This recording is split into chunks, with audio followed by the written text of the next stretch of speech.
Selamat malam, sejahtera, shalom Ibu Bapak, Saudara-saudara Jemaat GPB Sejahtera di DKI Jakarta yang diberkati Tuhan. Salam sehat semua.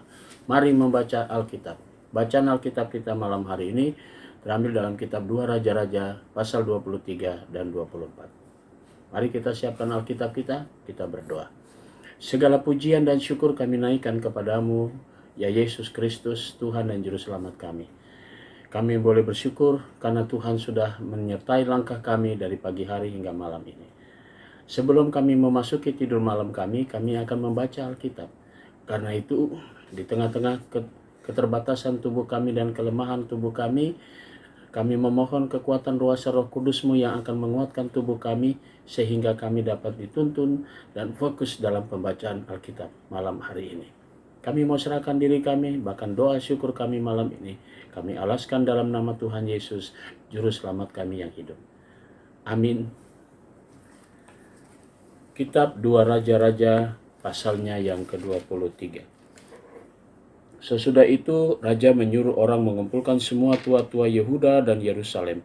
Kemudian pergilah Raja ke rumah Tuhan dan bersama-sama dia semua orang Yehuda dan semua penduduk Yerusalem, para imam, para nabi, dan seluruh orang awam dari yang kecil sampai yang besar.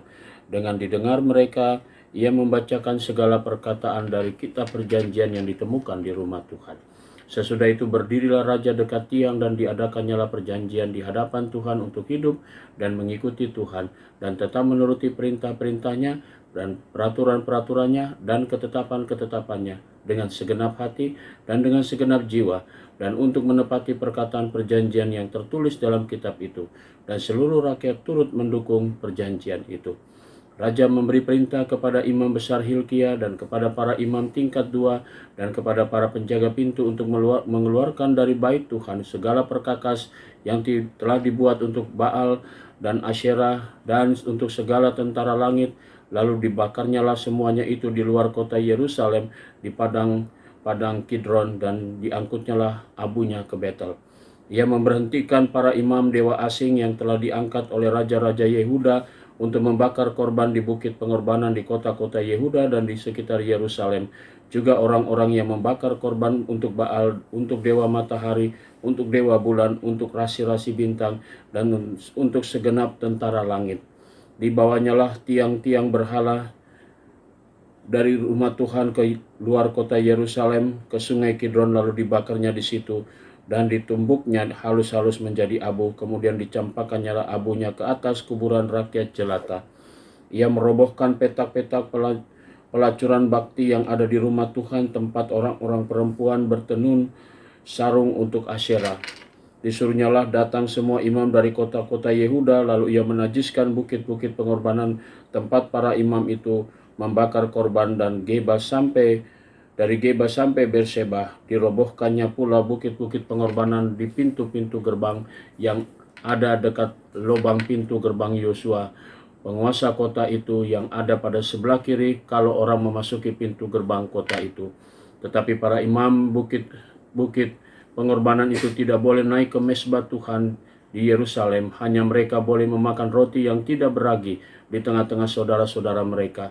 Ia menajiskan juga Tofet yang di lembah Ben Hinnom, supaya jangan orang mempersembahkan anak-anaknya sebagai korban dalam api untuk dewa Molok.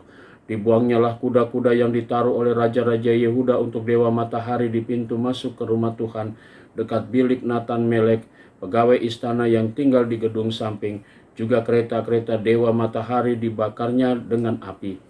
Mesbah-mesbah yang ada di atas sotoh tempat peranginan Ahaz yang dibuat oleh raja-raja Yehuda, dan mesbah-mesbah yang dibuat Manasye di kedua pelataran rumah Tuhan dirobohkan oleh raja dan diremukkan di sana, lalu dicampakkannya abunya ke sungai Kidron.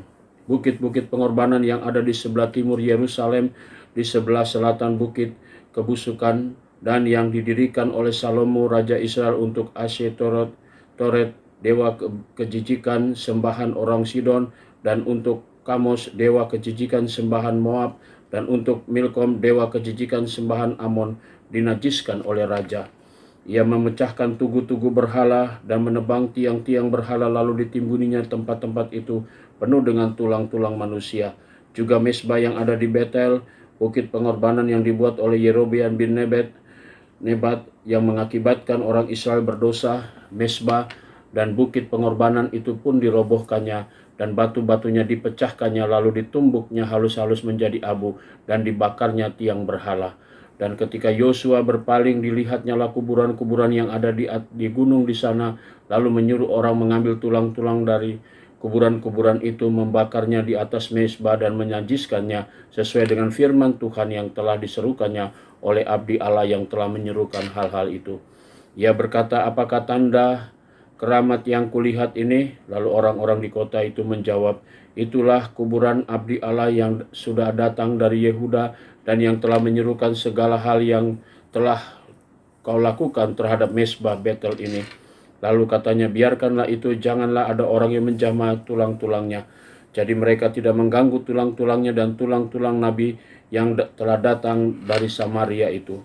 Juga segala kuil di bukit-bukit pengorbanan yang di kota-kota Samaria yang dibuat oleh raja-raja Israel untuk menimbulkan sakit hati Tuhan dijauhkan oleh Yosia, dan dalam hal ini ia bertindak tepat seperti tindakannya di Betel. Ia menyembelih di atas mezbah itu semua imam bukit-bukit pengorbanan yang ada di sana, dan dibakarnya tulang-tulang manusia di atasnya. Lalu pulanglah ia ke Yerusalem. Kemudian raja memberi perintah kepada seluruh bangsa itu, rayakanlah Paskah bagi Tuhan Allahmu seperti yang tertulis dalam kitab perjanjian ini. Sebab tidak pernah lagi dirayakan Paskah sejak sejak zaman para hakim yang memerintah atas Israel dan sepanjang zaman raja-raja Israel dan raja-raja Yehuda. Tetapi barulah dalam tahun ke-18 zaman Raja Yosia Paskah ini dirayakan bagi Tuhan di Yerusalem. Ia memanggil para pemanggil arwah dan para pemanggil roh peramal, juga terafim, berhala-berhala dan segala dewa kejijikan yang terlihat di tanah Yehuda dan di Yerusalem dihapuskan oleh Yosia, dengan maksud menepati perkataan Taurat yang tertulis dalam kitab yang telah didapati oleh Imam Hilkia di rumah Tuhan. Sebelum dia tidak ada raja seperti dia yang berbalik kepada Tuhan dengan segenap hatinya dan dengan segenap jiwanya dan dengan segenap kekuatannya, sesuai dengan segala Taurat Musa, dan sesudah dia tidak ada bangkit lagi yang seperti dia. Tetapi Tuhan tidak beralih murkanya yang sangat bernyala-nyala itu yang telah bangkit terhadap Yehuda oleh karena segala sakit hatinya ditimbulkan Manasye. Lalu berfirmanlah Tuhan, juga orang Yehuda akan kujauhkan dari harapanku seperti aku menjauhkan orang Israel, dan aku akan membuang kota yang kupilih ini, yakni Yerusalem dan rumah ini. Walaupun aku telah berfirman tentangnya, namaku akan tinggal di sana.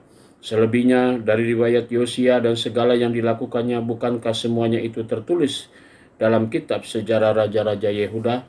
Dalam zamannya itu majulah Firaun Neko raja Mesir melawan raja Asyur di tepi sungai Efrat. Raja Yosia pergi menghadap dia, tetapi Firaun membunuhnya di Megido segera sesudah ia melihatnya. Pegawai-pegawainya mengangkut mayatnya dengan kereta dari Megido dan membawanya ke Yerusalem. Kemudian mereka menguburkannya dalam kuburannya sendiri. Maka rakyat negeri itu menjemput Yoahas anak Yosia, mengurapi dia, mengangkat dia menjadi raja menggantikan ayahnya. Yoahas berumur 23 tahun pada waktu ia menjadi raja, dan 3 bulan lamanya ia memerintah di Yerusalem. Nama ibunya ialah Hamutal binti Yeremia dari Libna. Ia melakukan apa yang jahat di mata Tuhan, tepat seperti yang dilakukan oleh nenek moyangnya. Firaun Neko mengurung dia di Riblah di tanah Hamat, supaya jangan ia memerintah di Yerusalem. Lagi Firaun membebankan kepada negeri itu denda sebesar 100 talenta perak dan 10 talenta emas. Firaun Neko mengangkat Elyakim anak Yosia menjadi raja menggantikan Yosia ayahnya, dan menukar namanya dengan Yoyakim. Tetapi Yoas tiba di Mesir dan mati di sana. Yoyakim memberi emas dan perak kepada Firaun, tetapi ia menarik pajak dari negeri supaya dapat memberi uang itu. Sesuai dengan titah Firaun, ia menagih emas dan perak itu dari rakyat negeri, dari setiap orang menurut jumlah ketetapan pajaknya, untuk memberikannya kepada Firaun Neko. Yoyakim berumur 25 tahun dan pada waktu ia menjadi raja, dan 11 tahun lamanya ia memerintah di Yerusalem. Nama ibunya ialah Zebuda binti Pedaya dari rumah. Ia melakukan apa yang jahat di mata Tuhan, tepat seperti yang dilakukan oleh nenek moyangnya. Kitab 2 Raja-Raja pasal 24. Dalam zamannya majulah berperang Nebukadnezar Raja Babel. Lalu Yoyakim menjadi takluk kepadanya 3 tahun lamanya. Tetapi kemudian Yoyakim berbalik dan memberontak terhadap dia. Tuhan menyuruh gerombolan-gerombolan Kasdim, gerombolan-gerombolan Aram, gerombolan-gerombolan Moab, dan gerombolan-gerombolan Bani Amon melawan Yoyakim. Ia menyuruh mereka melawan Yehuda untuk membinasakannya sesuai dengan firman Tuhan yang diucapkannya dengan perantaran para hambanya, yaitu para nabi.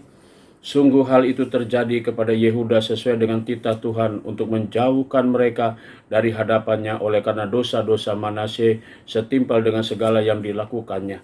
Dan juga oleh karena darah orang yang tidak bersalah yang telah ditumpahkannya, sebab ia telah membuat Yerusalem penuh dengan darah orang yang tidak bersalah dan Tuhan tidak mau mengampuninya. Selebihnya dari riwayat Yoyakim dan segala yang dilakukannya, bukankah semuanya itu tertulis dalam kitab sejarah Raja-Raja Yehuda? Kemudian Yoyakim mendapat perhentian bersama-sama dengan nenek moyangnya, maka Yoyakim anaknya menjadi raja menggantikan dia. Raja Mesir tidak lagi keluar berperang dari negerinya, sebab Raja Babel telah merebut segala yang termasuk wilayah Raja Mesir, mulai dari sungai Mesir sampai ke sungai Efrat. Yoyakin berumur 18 tahun pada waktu ia menjadi raja, dan 3 bulan lamanya ia memerintah di Yerusalem. Nama ibunya ialah Nehusta binti Elnatan dari Yerusalem. Ia melakukan apa yang jahat di mata Tuhan, tepat seperti yang dilakukan ayahnya. Pada waktu itu majulah orang-orang Nebukadnezar Raja Babel menyerang Yerusalem dan kota itu dikepung. Juga Nebukadnezar Raja Babel datang menyerang kota itu sedang orang-orangnya mengepungnya. Lalu keluarlah Yoyakin Raja Yehuda mendapat Raja Babel, ia sendiri, ibunya, pegawai-pegawainya, para pembesarnya dan pegawai-pegawai istananya. Raja Babel menangkap dia pada tahun yang ke-8 dari pemerintahannya. Ia mengeluarkan dari sana segala barang perbendaharaan rumah Tuhan dan barang-barang perbendaharaan istana raja. Juga dikeratnya emas dari segala perkakas emas yang dibuat oleh Salomo Raja Israel di bait Tuhan, seperti yang telah difirmankan Tuhan.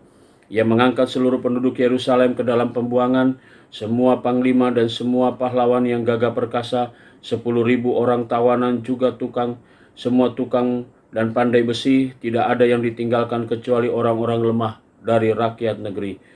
Ia mengangkut Yoyakin ke dalam pembuangan ke Babel, juga ibunda raja, istri-istri raja, pegawai-pegawai istananya, dan orang yang berkuasa di negeri itu dibawanya sebagai orang buangan dari Yerusalem ke Babel. Semua orang yang gagah perkasa, 7.000 orang banyaknya, para tukang dan para pandai besi, 1.000 orang banyaknya, sekalian pahlawan yang sanggup berperang, dibawa oleh Raja Babel sebagai orang buangan ke Babel. Kemudian Raja Babel mengangkat matanya paman Yoyakin menjadi raja menggantikan dia dan menukar namanya menjadi Sedekia. Sedekia berumur 21 tahun pada waktu ia menjadi raja, dan 11 tahun lamanya ia memerintah di Yerusalem. Nama ibunya ialah Hamutal bin Yeremia dari Libna. Ia melakukan apa yang jahat di mata Tuhan, tepat seperti yang dilakukan Yoyakim. Sebab oleh karena murka Tuhanlah terjadi hal itu terhadap Yerusalem dan Yehuda, yakni ia sampai membuang mereka dari hadapannya. Sedekia memberontak terhadap Raja Babel. Saudara-saudara, mari kita satu dalam doa.